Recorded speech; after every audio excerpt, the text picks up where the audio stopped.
అందరికీ welcome to అచ్చ Telangana food and travel vlogs. నేను మీ బిందు కుమారి. ఈరోజు మనం ఇంట్లోనే సింపుల్గా పాలక్ పన్నీర్ ఎలా చేస్తారో చూద్దాం. ఇది step by step process follow అయితే మంచిగా కుదురుతుంది. మొదగాల మనం జరంత నూనె వేసుకొని ఆవాలు, మెంతులు, ఎండుమిర్చి ఇవన్నీ వేసుకొని వేపుకుందాం. ఇది మొత్తం ఇంగ్రీడియంట్స్ లిస్ట్ కూడా నేను పిన్ కామెంట్స్లో ఇస్తాను, కంపల్సరీ చూసి ట్రై చేయండి. ఇప్పుడైతే మనం పచ్చిమిర్చి కూడా వేసుకున్నాం. ఇప్పుడు దీన్ని కూడా వేపుకుందాం. వేపుకున్న తర్వాత కోసుకున్న ఉల్లిపాయలు, కలేమాకు, సరిపడ ఉప్పు వేసుకొని మంచిగా కలుపుకుందాం. ఇప్పుడు ఇది కలుపుకున్న తర్వాత మనమైతే పన్నీర్ స్మాష్ చేసుకుందాం. చూస్తున్నారు, ఇది హోమ్ మేడ్ పన్నీర్ అన్నట్టు ఇంట్లోనే వేసుకున్నాం. చాలా టేస్టీ ఉంటుంది, మంచిగా హెల్త్కి కూడా మంచిది. పన్నీర్ చాలా ప్రోటీన్ కాబట్టి మనము వారంకి ఒకసారైనా చేసుకోవాలి, మంచిగా ఉంటుంది.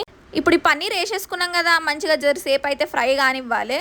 దాని తర్వాత మనం మెయిన్ ఇంగ్రీడియంట్ పాలకూర వేస్తాం అన్నట్టు. ఇప్పుడు చూసినారు కదా మీరైతే గోల్డెన్ బ్రౌన్ కలర్లో వచ్చేసింది. ఇప్పుడు మనం కోసుకున్న పాలకూర అయితే వేసుకుందాం. పాలకూర జరంత కొత్తిమీర కూడా దల్లనే వేసుకున్నాం. ఆ కొత్తిమీర కూడా వేసుకుంటే మంచిగా ఫ్లేవర్ వస్తుంది అన్నట్టు. ఇప్పుడు ఇదంతా కూడా ఉడకాలి.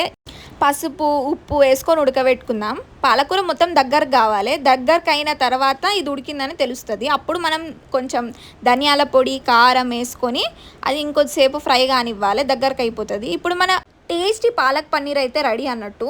సూపర్ ఉంటుంది. మంచిగా చపాతీలకు కానీ వేడి వేడి అన్నంలో కానీ వేసుకొని తింటే ఎగ్దమ్ ఉంటుంది. కంపల్సరీ ట్రై చేయండి, ఎట్లుంది.